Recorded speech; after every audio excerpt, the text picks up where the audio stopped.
এই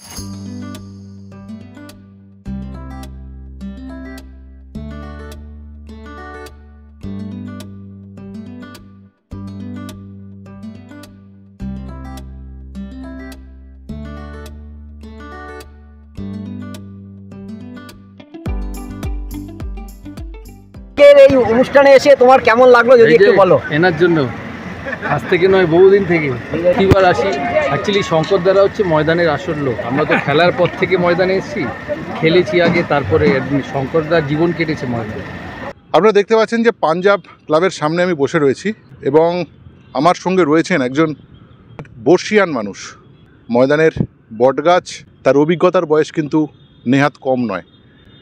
শঙ্কর দাস, জোড়াবাগান ক্লাবের এই মুহূর্তে সর্বময় কর্তা তিনি। আমার কাছে ক্লাব রিপ্রেজেন্টটা খুব বড় কথা নয়, এই যে ময়দানে যে সমস্ত মানুষের জন্য রোজ সকালে সে বারুইপুর, লক্ষ্মীকান্তপুর, ক্যানিং, এদিকে বারাসাত, বসিরহাট, ওদিকে গঙ্গার ঘাট পেরিয়ে চন্দননগর, ব্যান্ডেল থেকে বা হরিপাল থেকে ছেলেরা মাঠে আসে, ফুটবল খেলে, কেউ ক্রিকেট খেলে, হকি খেলে। এই টেন্টগুলো আলো উদ্ভাসিত করে যারা, এবং এই মানুষগুলোই সেই নেপথ্যের মানুষ, সেই আলো জ্বালার কারিগর। আমি সেই শঙ্করদার সঙ্গে রয়েছি, আপনাদের সঙ্গে কথা বলবো। শঙ্করদা, ময়দানে কতদিন হলো? ময়দানে বলতে গেলে স্কুল লাইফ থেকে খেলা দেখতে আসে। মোটামুটি ক্লাবে এন্ট্রি 70-এর পর, জোড়াবাগান ক্লাবে এন্ট্রি। জোড়াবাগান ক্লাবে এন্ট্রি 70-এর পর। আমার একটা প্রশ্ন, সেটা হচ্ছে আগে কি খেলাধুলা করেছেন? খেলাধুলা করেছেন নিশ্চয়ই করেছি। নয়তো মাঠের প্রতি কেন টান থাকবে? এটাই হচ্ছে চোখের চশমার জন্য বেশি দূরে এগোতে পারিনি। আমার মানে চশমাটা অনেক আগে লাইফে পাওয়ার প্রচণ্ড বেড়ে গেছে। যে কার হাত ধরে মাঠে আসা, আর শুরুটা একটু বলুন, মানে কীভাবে মাঠে এলেন? মাঠে জোড়াবাগান ক্লাবের যে একটা ফ্যামিলি ক্লাব ছিল, তো আমার খুব ছোটোবেলাকার বন্ধু, স্কুল লাইফের বন্ধু। আমি তখন মাঠে আসতাম, খেলা দেখতাম এদিক ওদিক।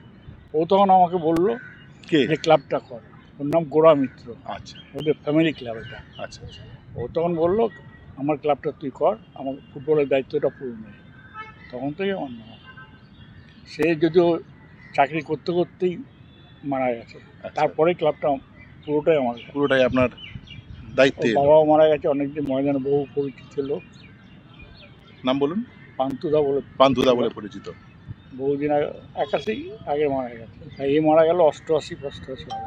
অনেক, সেটাও কম দিন নয়। হ্যাঁ, তারপর থেকে ক্লাবটা পুরোপুরি আমার ঘাড়ে, পুরোপুরি আপনার ঘাড়ে। আচ্ছা, জোড়াবাগান মানে তো ইস্টবেঙ্গলের আঁতুড় ঘর, হ্যাঁ, জন্মভূমি। আপনিও কি ইস্টবেঙ্গল সমর্থক? ইস্টবেঙ্গলের আপনি কার্যকরী কমিটির সদস্যও ছিলেন? না, ইলেকশনে দাঁড়িয়েছি তো বড়। আচ্ছা আচ্ছা, সোজা কথা। তো মেম্বারশিপটা 77-78। আচ্ছা, আফসোস হয় যে কোনো বড় ক্লাবকে, মানে বড় ক্লাবকে নিয়ে চলতে পারেননি, ছোট ক্লাব নিয়ে দায়িত্ব নিতে হয়েছে। ছোট ক্লাব কাজ করে বরঞ্চ আনন্দ অনেক বেশি পেয়েছি, বড় ক্লাবে অত আনন্দ পাইনি। কারণ বড় ক্লাবে তো অনেক লোক, অনেক কিছু করারও অনেকে আছে। আর এখানে তো মোটামুটি আমরা 2-4 জন যা বলবো সেটাই ফাইনাল। একদম তাই। আচ্ছা, আমি আগের দিন দেখলাম যে মহারাজদা আপনাকে জড়িয়ে ধরে একটা কথা বললেন যে আমরা আর কে, শঙ্কর দ্বারাই সব। সেটা আলাদা, অন্য ব্যাপার বলেছে। ওরা সত্যি প্লেয়ার থেকে ময়দানে, আমরা খেলাধুলা ভালো হয়েছে ময়দানে আগে থেকে। বাড়িতে কে আছে? বাড়িতে এখন বউ আর মেয়ে। বকাবকি করে রোজ মাঠে আসেন বলে?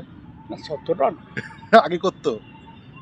আগে মানে বলেছি আপনি যে বালিশ নিয়ে চলে যাও টেন্টে। বিয়ের আগে আমার অনেক ঝামেলা ছিল, তখন সকাল 7টায় মাঠে আসতাম, এখান থেকে অফিস করতে যেতাম, অফিস করে আবার দুপুরবেলা মাঠে চলে আসতাম। তখন কি বলার ছিল না তো। এখন তাও অতটা নয়, মোটামুটি সাপোর্ট করে। আর অফিস কোথায় ছিল? অফিস স্টেট লিগ বোর্ডে। লাস্ট 10-15 বছর আমি এখানেই কাটিয়েছি, হাইকোর্ট পাড়ায় বিডিসি হেঁটেই মাঠ আর অফিস করতে পারতাম। আচ্ছা, আপনি 70 সালের আগে মাঠে এসেছেন? 70 কেন, 64-65 জন 7-8-8-এ পড়ি, তখন থেকে খেলা দেখছেন। আচ্ছা, পরিবর্তনটা কি দেখলেন? মানে ময়দানের কি রূপ একই আছে নাকি চেঞ্জ হয়েছে? অনেক চেঞ্জ হয়ে গেছে। তাও আপনার খেলাধুলাটা এন্টু ছিল। আমরা তখনকার দিনে আর প্লেয়ার নিয়ে যারা ঘর করতাম, একটা টিম হেরে গেলে, আমার টিম হেরে গেলে প্লেয়ার এখানে 1 ঘন্টা মাথা নিচু করে বসে থাকতো। এখনকার কিন্তু প্লেয়াররা হেরে গেলেও কি নেই, যাচ্ছে চলে যাচ্ছে, কমার্শিয়াল হয়ে গেছে, কোনো চিন্তা ভাবনা নেই ক্লাবের উপর। তখন ক্লাব ফিলিংসটা প্রচণ্ড ভালো ছিল প্লেয়ারদের, যার জন্য অনেক প্লেয়ারই উঠেছে ময়দানে। আচ্ছা, এখন মনটা খারাপ লাগে যে ধরুন সর্বোচ্চ পর্যায়ে যদি ফুটবলে ISL হয়ে থাকে, ক্রিকেটে যদি বাংলা দল হয়ে থাকে, বাংলা দলেও বাঙালি ক্রিকেটার বহু কম নেই এবং তো। নেই প্রায় বলতে গেলে। এই ISL এ সবেদর নীলমণি, কখনো একটা। সৌভিক অথবা সুভাষিস, এরকম কিছু আর কি। বা এটা ওই খারাপ লাগে। খারাপ তো লাগেই। ক্রিকেট তখন মনে হয় যে এতদিন মাঠ করে কি করলাম। ক্রিকেটে একমাত্র ওর নামটা কি চন্দননগরের পড়েল, পড়েল একটাই প্লেয়ার অভিষেক। আর কোনো প্লেয়ার বাঙালি নেই কিন্তু।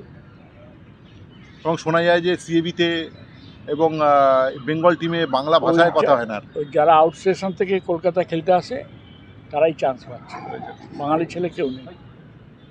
ফুটবলও তাই উঠতে আচ্ছা, মনে হয় যে এতদিন তাহলে মাঠ করে কি করলাম, বাংলা ছেলেদের কোনো কাজে লাগলাম না, আফসোস হয় আমি বলছি। আফসোস একটা হয়, কিন্তু ওটাতে কিছু করার নেই। আচ্ছা শঙ্করদা, জীবনের সবচেয়ে বড় সাকসেস এই মাঠকে নিয়ে যদি বলি, সেটা আপনি কোনটা বলবেন? মাঠকে নিয়ে সাকসেস আমার দুটোই ফার্স্ট ডিভিশনে উঠেছিল। এই ক্রিকেটটা আমার ফার্স্ট ডিভিশনে উঠেছিল, রাখতে পারিনি, আর্থিক অবস্থাও অন্যদিকেও। ফুটবলটা আমার নিশ্চয়ই খেলতে গেলে সেকেন্ড ডিভিশনই আছি, সেকেন্ড ডিভিশনে রয়েছে অনেকদিন ধরে। দীর্ঘদিন আছে। আচ্ছা, আপনি একটু যদি আমি আমাদের ময়দান রাজনীতির কথা বলবো না, যেমন ময়দানের কর্মকর্তাদের মধ্যে যারা সবসময় লিডিং ছিল ময়দানকে এগিয়ে নিয়ে, যদি বিশ্বনাথ দত্তের কথা বলি, প্রদ্যুৎ দত্তের কথা বলি, আমার ছোটো থেকে দেখেছি, এর বাইরে কিছু না। কেমন মানুষ ছিলেন বিশ্বনাথ কোনো দত্ত? অশোক ঘোষকেও দেখেছি। অশোক ঘোষকেও দেখেছেন। অশোক ঘোষের মতো খেলা মনে হয় বাংলায় কেউ দেখায়নি। নেহরু কাপের মতো ফুটবল অত বড় আসর কোনো কলকাতার কর্মকর্তা কেউ দেখায়নি। দেখায়নি। তো তাদের আমি মাথার উপর রাখবো সবার আগে। জগমোহন ডালমিয়াকে কোন জায়গায় রাখেন? জগমোহন আমার ক্লাবে 25 বছর, আমির তো প্রেসিডেন্ট ছিল 25 বছর, মরার দিন পর্যন্ত আমার ক্লাবের প্রেসিডেন্ট ছিল। কেন জগমোহন ডালমিয়ার উত্থানটাই কিন্তু জগমোহন ক্লাবে ক্রিয়েট হলো। আর বাড়িটাও তখন ওখানেই ছিল, ওর শ্বশুর বাড়িটাও জগমোহনেই। এখন চলে এসছে এরা এদিকে। জগমোহন ডালমিয়ার মতো অ্যাডমিনিস্ট্রেটর নেই বলেই কি আজকে এই সমস্যা হচ্ছে? সমস্যা তো নিশ্চয়ই আছে। জগমোহন ডালমিয়া তো পয়সাটা কীভাবে আনতে হয়, ব্যবসা কীভাবে করতে হয়, করছে দেখিয়ে দিয়ে গেছে। কতক্ষণ মাঠে কাটান এখনও মাঠে কতক্ষণ কাটাই? সকালে যে প্র্যাকটিস থাকলে সকালে আসতে হয়, আবার চলে দুবেলা দুটোর সময় যেই ডাকে আসতে হয়। আর এখন খেলা নেই বলে বিকেলে আসছি, 8টা পর্যন্ত আছি। মানে ময়দানের এই হাওয়াটা না খেলে ফুসফুসে না, অসুবিধা হয়। এই হাওয়াটা দরকার, এই হাওয়া না হলে চলবে না। আচ্ছা, বর্তমান প্রশাসকদের আপনি কি বলবেন, মানে কোনো পরামর্শ দেবেন? ফুটবলটাকে টোটালি বলো অপদার্থ, ক্রিকেটে সৌরভ আছে বলেছে, ঠিক আছে। ফুটবল প্রশাসক যারা এখন আছে সবকটা অপদার্থ। একটা কলকাতা লিগ শেষ করতে পারে না। 2025-এর মাঝখান চলে গেল, কলকাতা লিগ শেষ হলো না।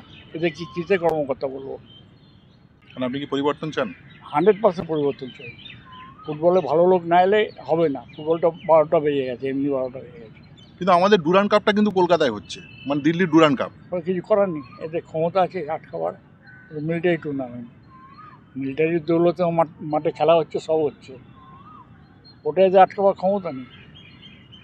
IFL নেই, IFL উঠে গেল, অনেক কিছু উঠে গেল। আমাদের ছোটোবেলায় টেস্ট কাপ, এই কাপ, ওই কাপ, কত রকমের খেলা ছিল। কলেজ ছিল, এ ছিল, এখন কলেজ স্কুল কোনো খেলা হয়? টুর্নামেন্টই নেই, কিছুই নেই। এই প্রশাসন থাকলে কিচ্ছু হবে না।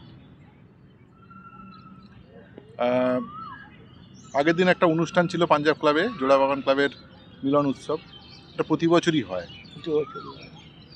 এটা প্রতি বছর হয়। তার আগে একটা কথা বলতে পারি, শান্তি চৌধুরী ছিল তখন আমাদের হাওড়াইনের মাঠে, এটা প্রতি বছর হয়। শান্তি চৌধুরী মরে যাওয়ার পর 3-4 বছর অফ ছিল, তারপর আমাকে এরা সব বললো দায়িত্ব নিয়ে করতে। শঙ্করদারি করতে হবে। ওটা হাওড়াইনের ক্লাব থেকে শুরু করেছিলাম, এখন পাঞ্জাবে করছি। এখানে একটা জিনিস দেখলাম যে ময়দান রাজনীতি আছে, যেমন থাকে বিভিন্ন বিভিন্ন শিবিরের থাকে, কিন্তু সেদিন সবাই একসঙ্গে বসে চা খাচ্ছে, আড্ডা দিচ্ছে। আমাদের সম্পর্কের উপর নির্ভর করে। আমরা ময়দানে সব লোকদেরই সম্মান করি, সবাইকে ভালোবাসি, যার জন্য ভালোবাসার টানে সবাই আমাদের কাছে আসবে। মানে ভালোবাসা দেন বলে ভালোবাসা পান? হ্যাঁ, ভালোবাসা না দিলে ভালোবাসা পাবো কি? আর একটা বিষয়, সেটা হচ্ছে নতুন প্রশাসকদের মধ্যে কাকে সবচেয়ে বেশি এনথুসিয়াস বা কাকে মনে হয় যে ভালো কিছু করতে পারে? বিভিন্ন ক্লাবের কথা বলছি, এখন বলতে পারো, বলা কঠিন, কারেন্টলি বলা কঠিন। কারেন্টলি বলা কঠিন। আচ্ছা, আরেকটা কথা, সেটা হচ্ছে আমি ISL এর যদি ব্যাপারটা দেখি, যে ইস্টবেঙ্গল, মোহনবাগান, মোহামেডান যারা সর্বোচ্চ পর্যায়ে খেলছে, এখন টাকা খরচটা সাংঘাতিক পর্যায়ে চলে গেছে। মানে 2-1 কোটির কোনো গল্পই নেই, এবং সেখানে 50, 60, 70 কোটির ব্যাপার আর কি। সেখানে তো কিন্তু আমরা তো আমরা- বামন হয়ে চাঁদে হাত দেওয়ার মতো ব্যাপার হয়ে কিন্তু গেছে। আমরা মুখে বলি আমাদের কোটি কোটি সমর্থক, কিন্তু আমরা স্পন্সর আনতে পারছি না কেন তাহলে? বাংলার চিফ মিনিস্টার দয়া করে স্পন্সর দেবে বলে ওদের স্পন্সর, নিজেরা স্পন্সর আনতে পারছে কোথায়? মোহনবাগান ক্লাবের স্পন্সর খেলাধুলা ভালোবাসে বলে মনে হয় এই রেজাল্ট পাচ্ছে ওরা। আর স্পন্সরদের আছে, টাকা দেয় কিছু, কিন্তু খেলাধুলার উপর কোনো মায়ার মমতা আছে বলে আমার মনে হয় না, কোনো ইন্টারেস্টও নেই তাদের খেলাধুলা। না, কিন্তু এত টাকা খরচটা পাবলিসিটির জন্য এটা বেড়ে গেছে, সারা ইয়েতেই বেড়ে গেছে। এখন তো ক্লাবগুলোর বড়, আমাদের এখন সেই নিশান ফুটবল খেলেও পয়সা দিতে হয়। সেটাই। আগে আমি যখন শুরু করেছিলাম তখন 5 টাকা 10 টাকা হাতে ধরিয়ে দিলে প্লেয়াররা খুশি মনে বাড়ি চলে যেত। এখন তো সেটা হচ্ছে না। এখন সেটা হচ্ছে। সংখ্যাটা যদি একদিন বলা হয় যে আপনাকে আর মাঠে যেতে দেবো না, তাহলে তো মরে যেতে হবে। সেটা সম্ভব না, সেটা সম্ভব। সেটা সম্ভব না। যতদিন শরীর সুস্থ আছে ততদিন মাঠটাই করবো। সবচেয়ে নিবিড় বন্ধু কে হলো, মানে আপনার যদি এই 50 বছরের বেশি সময় ময়দানে কাটানোর পর? সেটা অনেক আগের নামটা বললাম, অনেক নাম বলতে হবে। 5-10টা নাম বলুন, 5টা নাম বলুন। 5-10টা নাম বললে আমার স্বপন ঘোষ, তার ভাই ফুটে ঘোষ, ওখান থেকে শুরু শান্তি চৌধুরী, এখন রবীন ঘোষ, সবাই আছে, অপু রয়েছে, সবাই থাকে ময়দানে সবসময়। শিক্ষক কাকে মনে করেন? শিক্ষকটা ময়দানে আমাকে স্বপন ঘোষ দেখিয়েছিল তখনকার ইয়েতে। আচ্ছা, এখনকার নতুন প্রজন্মের ছেলেরা, আমি একটা ব্যাপার যেটা জানতে চাইছি, নতুন প্রজন্মের ছেলেরা তারা এই ছোট ক্লাব করব, ছোট ক্লাব মানে ধরুন একেবারে ঘাসের কাছে থাকবো, নেই এর প্রবণতা খুব কম। নেই তো। আমরা এখনও তো বলছি, আমরাও যদি ক্লাব ছেড়ে দিই ভবিষ্যতে লোক পাবো কিনা সন্দেহ আছে। এইরকম সময় দেওয়ার মতো লোক পাবো কিনা সন্দেহ আছে। আফসোস হয়। আফসোস তো হয়। এখন ওটা আগে সেই নিশান খেলা হলে মাঠে এমনি 300-400 লোক খেলা দেখতো, এখন দেখবে 2 ক্লাবের অফিসিয়াল এবারে 10-20 জন খেলা দেখে। ইন্টারেস্ট কমে যাচ্ছে। অনেক কমে গেছে। ইন্টারেস্ট করতে গেলে ভালো ফুটবল না হলে ইন্টারেস্ট হবে কী করে? এক একটা জেনারেশনে তখন চুনিদা বলরামদাকে দেখে লোকে মাঠে দৌড়তো, ঠিক তাই। পরের জেনারেশনে শহীদদের দেখে মাঠে দৌড়তো, তারপরে কিষাণু পর্যন্ত লোকে দৌড়তো, তারপরে এখন আর এখন ইন্ডিভিজুয়াল কাউকে দেখে তো মাঠে লোক আসছে না। সেটাই, সেটাই। আলটিমেটলি খেলারও মান কমেছে বলে মনে হয়। যথেষ্ট কমেছে। ভারতীয় ফুটবলে তার প্রভাব তো দেখতেই পাচ্ছি। ভারতীয় ফুটবলের প্রভাব আর কি, বিদেশি নিয়ে চলছে, কিছু ধরে ধরে নিয়ে আসছে, কি ফুটবল খেলছে জানি না। ওরা আর বাংলা এখানকার ফুটবলারদের তফাৎ আহামরি কিছু নেই, কিন্তু আমরা বিদেশি করে লাফাই বেশি। একদম তাই। কোয়ালিটি প্লেয়ার হলে ঠিক আছে, যে তাই শেখার আছে, এবং সেটা কোথায়? এই যে মাঠ প্রেমী মানুষ বলি না, যে ময়দানের মানুষ, আমি এই শঙ্করদার সঙ্গে যে কথা বলছি, শঙ্করদা সেই মানুষ, যে মাঠ প্রেমী মানুষ, মাঠে না এলে আর চলে না। এবং সত্যি কথা কি, এই যে খেলাধুলা যারা গ্রামগঞ্জে, আমি এই বারুইপুর, লক্ষ্মীকান্তপুর, বসিরহাট দিয়ে শুরু করেছিলাম, ওপারে চন্দননগর দিয়ে শুরু করেছিলাম, যে ছেলেরা যারা ফুটবল খেলবো বা ক্রিকেট খেলবো, যারা স্বপ্ন দেখে, তারা আসবে কোথায়? তারা আসবে কোথায়? আগামী দিন 2-10 বছর পরেও গ্রামের ছেলেরা বা মফস্বলের ছেলেরা কি একই রকমভাবে উদ্বুদ্ধ থাকবে? যে যেটুকু ছেলে গ্রাম থেকেই আসছে, শহরে তো ছেলে নেই, শহর থেকে কোনো প্লেয়ারই নেই। এই তো ওরা যায় বাঁকুড়া গেছে, পুরুলিয়া গেছে, চারদিকে গেছে, কিছু কিছু ছেলে দেখছে, কিন্তু তাদের আবার প্রবলেম হচ্ছে আমাদের মতো ছোটো ক্লাবদের, তাদের থাকার জায়গা করা, রাখা, খাওয়া দাওয়ার অ্যারেঞ্জমেন্ট করা, এগুলো ছোটো ক্লাবের পক্ষে প্রবলেম আছে। ঠিক তাই, ঠিক তাই। আমরা এখানেই শো শেষ করছি। যাই হোক, শঙ্করদা খুব ছোট ছোট কথা বলেন, খুব লম্বা, এটা আমার মতো হেজিয়ে কথা নয়, টু দ্য পয়েন্ট কথা বলেন। এই টু দ্য পয়েন্ট কথা বলাটা, এটাই কি আপনার একটা চারিত্রিক গুণাবলী বলা যায়? কম কথাই বলি।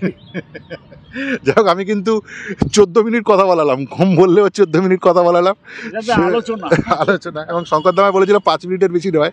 যাই হোক, সেটা আমি 14-15 মিনিট আমি করে ফেললাম। বন্ধুরা, ভালো থাকবেন আপনারা। আমরা শঙ্করদার মতো ময়দানে এমন অসংখ্য বটগাছ যারা এই মাটিটাকে ধরে রেখেছে, ময়দানের মাটিটাকে ধরে রেখেছে।